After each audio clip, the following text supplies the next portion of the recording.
Good morning. आज हम BEd fourth semester में ईपीसी कोर्स के अंतर्गत फिजिकल एजुकेशन में शारीरिक शिक्षा का क्षेत्र, स्कोप ऑफ फिजिकल एजुकेशन। शारीरिक शिक्षा का क्षेत्र क्या है, आज हम इस विषय पर अध्ययन करेंगे। आरकाइसडी ने शारीरिक शिक्षा को मनुष्य के भीतर होने वाले उन परिवर्तनों का समूह कहा है जो गति भरे हुए अनुभवों द्वारा होते हैं।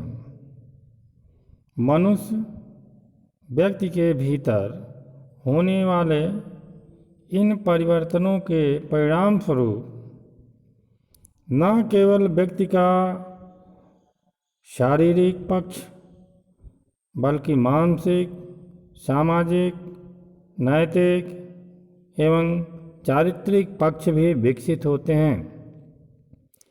संक्षेप में कहा जाए कि शारीरिक शिक्षा व्यक्ति या बालक के वृद्धि एवं विकास को बढ़ाने वाली उन गतिविधियों का योग है जिसके परिणाम स्वरूप उसके व्यक्तित्व का संपूर्ण विकास होता है। शारीरिक शिक्षा का क्षेत्र क्या है, इस संबंध में अनेक भ्रामक धारणाएं हैं। कुछ लोग शारीरिक शिक्षा को शारीरिक अथवा गामक गतिविधियों जैसे ड्रिल, मार्चिंग, जिम्नास्टिक, खेल व क्रीड़ाएँ तथा पीटी तक ही सीमित समझते हैं। कुछ लोग समझते हैं कि शारीरिक शिक्षा के अंतर्गत वे सभी क्रियाएं आ जाती हैं जिनका संबंध व्यक्ति के समग्र व्यक्तित्व विकास से होता है।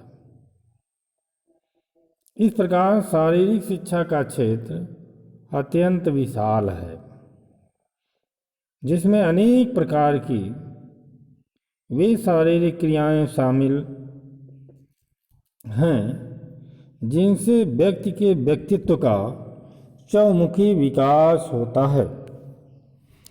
डेल्बर्ट ओपर ट्यूफर के कथनानुसार शारीरिक शिक्षा को उन अनुभवों का कुल योग कहा जा सकता है जो व्यक्ति को गतिशीलता द्वारा प्राप्त होते हैं।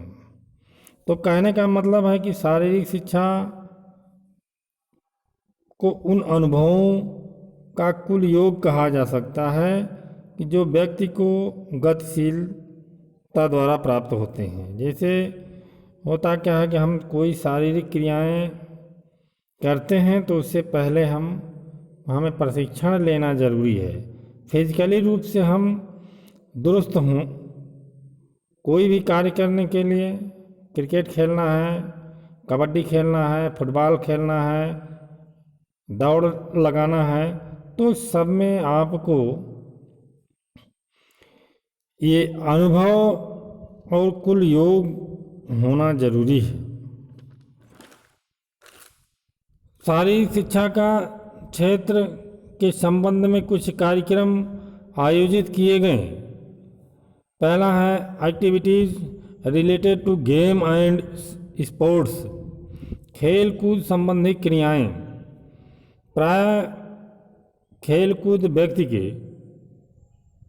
लिए आवश्यक व्यवहार माना जाता है जिसका संबंध शारीरिक गतिशीलता से है। शारीरिक शिक्षा के क्षेत्र में 3 प्रकार के खेल आते हैं। एक तो है व्यक्तिगत खेल जिसे हम इंडिविजुअल गेम्स कहते हैं। दूसरा है दलीय खेल, टीम गेम्स, मतलब दो दल होते हैं, दलों को मिला करके, जैसे कबड्डी है, क्रिकेट है, तो इसमें 2 दल होते हैं, 2 टीम होती हैं। तीसरा है तालबद्ध खेल, राइथमिक एक्सरसाइज। तो तालबद्ध में होता क्या है कि एक कोई कार्य शुरू करता है तो दूसरे से योग है, योग सिखाया जाता है। तो योग में एक व्यक्ति करता है, सारे व्यक्ति उसको देख करके करते हैं। जैसे बाबा रामदेव जो प्रशिक्षण देते हैं फिजिकली रूप से, तो हम उनका अनुसरण करते हैं, उन्हीं के आधार पर कार्य करते हैं। बहुत सारे लोग करते हैं, एक पंक्ति में खड़ा होकर के करते हैं, एक सभा में करते हैं, कहीं भी इस तरह से होता है। यही नहीं, बच्चों के स्कूलों में मार्च ड्रिल, मार्चिंग, लेजियम, टेपरे बैंड ड्रिल आदि क्रियाओं के माध्यम से संगीतात्मक व्यायाम किए जाते हैं। इन सभी क्रियाओं को संगीत की लय के साथ की जाने वाली अर्थमेटिक कहा जाता है। जैसे डांसर है, डांस करने वाला, तैराक है, तो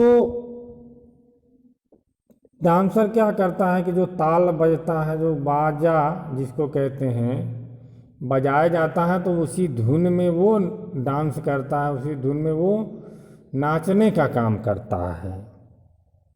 इस प्रकार के सभी कार्यक्रम शारीरिक शिक्षा के क्षेत्र के अंतर्गत सम्मिलित हैं। इसके अंतर्गत नृत्य प्रकार के व्यायाम प्रयोग में लाए जाते हैं। जैसे लोक नृत्य में क्या है, इसको फोल्क डांस भी कहते हैं। सभी प्रांतों और राज्यों में बहुलता से होने वाले लोक नृत्य इसके अंतर्गत आते हैं। देश में प्रत्येक प्रांत और प्रदेश अनेक लोक नृत्य अपनी विशेषताओं के साथ प्रचलित हैं। जैसे पंजाब का भांगड़ा, यूपी का ठुमका, मणिपुर का मणिपुरी नृत्य, गुजरात का गरबा नृत्य इत्यादि, इनके द्वारा शारीरिक मनोरंजन होता है। इसकी और यहाँ शारीरिक व्यायाम के लिए भी कम महत्वपूर्ण नहीं है, वे है जिम्नास्टिक नृत्य। इस नृत्य से व्यक्ति को पर्याप्त मात्रा में व्यायाम मिलता है। शरीर को लचकदार तथा शारीरिक संतुलन बढ़ाने में जिम्नास्टिक का विशेष महत्व है। इसके सभी कार्यक्रम शारीरिक शिक्षा के क्षेत्र के अंतर्गत सम्मिलित हैं।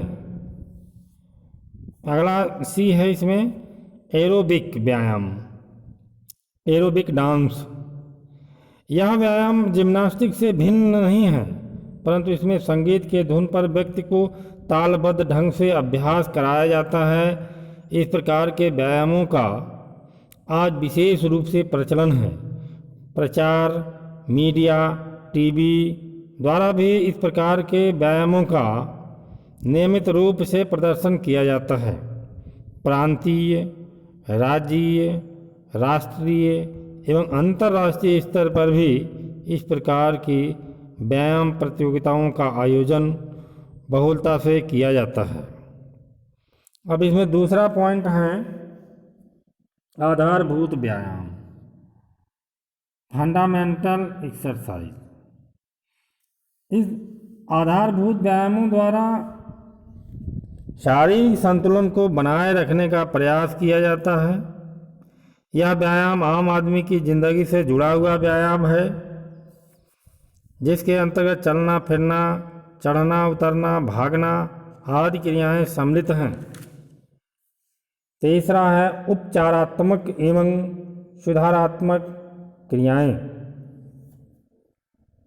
इस प्रकार की क्रियाओं के अंतर्गत बच्चों की शारीरिक विकृतियों एवं दोषों, कमजोरियों को दूर करने का प्रयास किया जाता है। दोषपूर्ण आसनों के रंग पोस्टवर्न। दोषपूर्ण आसनों के कारण शरीर में अनेक प्रकार के दोष आ जाते हैं, जैसे धंसी या झुकी हुई कमर, चपटे पैर, झुके हुए कंधे आदि शारीरिक दोषों को सुधारात्मक शारीरिक व्यायामों द्वारा ठीक करने में सहायता मिलती है। इससे शरीर सुंदर, सुडौल, सुसंगठित भी हो जाता है। चौथा है आत्मरक्षात्मक क्रियाएं। आत्मरक्षात्मक क्रियाएं, सेल्फ डिफेंसिव एक्टिविटीज। इस प्रकार की रक्षात्मक और आत्मरक्षात्मक क्रियाएं दो दृष्टिकोणों से की जाती हैं। एक तो विभिन्न रोगों एवं व्याधियों से अपनी रक्षा के लिए, और दूसरे विभिन्न खतरों से अपनी रक्षा के लिए। तो प्रथम प्रकार की गतिविधि में सैर करना, लंबी दूरी तक पैदल चलना, तेज चलना, प्रकृति की मछली पकड़ना आदि। दूसरी प्रकार की आत्मरक्षात्मक क्रियाएं वे हैं जिसमें व्यक्ति आत्मरक्षात्मक हथियार की तरह अपनाता है, जैसे मुक्केबाजी है, कुश्ती है, घोड़सवारी है, तीर चलाना, तलवार चलाना, लाठी भाजना आदि। पांचवा है जिम्नास्टिक। जिम्नास्टिक शरीर को सुडौल, संतुलित तथा उसमें लचक बढ़ाने के लिए जिम्नास्टिक अत्यधिक सहायक है। जिम्नास्टिक के द्वारा व्यक्ति इस कला का प्रदर्शन करने के साथ ही साथ इसे व्यवसाय के रूप में भी अपना सकता है, जैसे सर्कस इत्यादि के कलाकारों में ये गुण पाया जाता है। विभिन्न प्रकार के कर्तव्यों का वो प्रदर्शन करते हैं। अगला है यौगिक क्रियाएं तथा आसन। यौगिक क्रियाएं आज ही नहीं, बहुत प्राचीन काल से प्रचलित हैं। हमारे ऋषि मुनि द्वारा योग साधना ही दीर्घायु व निरोगता यानी निरोग होते थे। यौगिक क्रियाएं सहज, दीर्घजीवी एवं असाध्य और रोगों से मुक्ति दिलाने वाली क्रियाएं हैं। जीवन की बढ़ती हुई समस्याओं, तनाव एवं कठिनता भरी जिंदगी में यौगिक आसनों एवं यौगिक क्रियाओं की आवश्यकता को आज जन जन ने स्वीकार किया है। अन्य व्यायामों की तुलना में यौगिक आसन, क्रियाओं एवं प्राणायामों को लोगों ने अपनाना अधिक उचित समझा है, क्योंकि रोग प्रत्येक आयु वर्ग के लिए अलग अलग आयाम देता है। अनेक प्रकार के आसन अनेक प्रकार के रोगों से मुक्ति दिलाने वाले होते हैं। उन्हें अलग अलग उपयोग व महत्व है। उनके अलग अलग उपयोग व महत्व हैं, जैसे सूर्य नमस्कार, उत्तान पादासन, धनुरासन, नौकासन, मयूरासन, शल आसन आदि अनेक प्रकार के आसन हैं जो विभिन्न व्याधियों से छुटकारा दिलाकर व्यक्ति को सुडौल बनाते हैं। अगला है मनोरंजनात्मक क्रियाएं।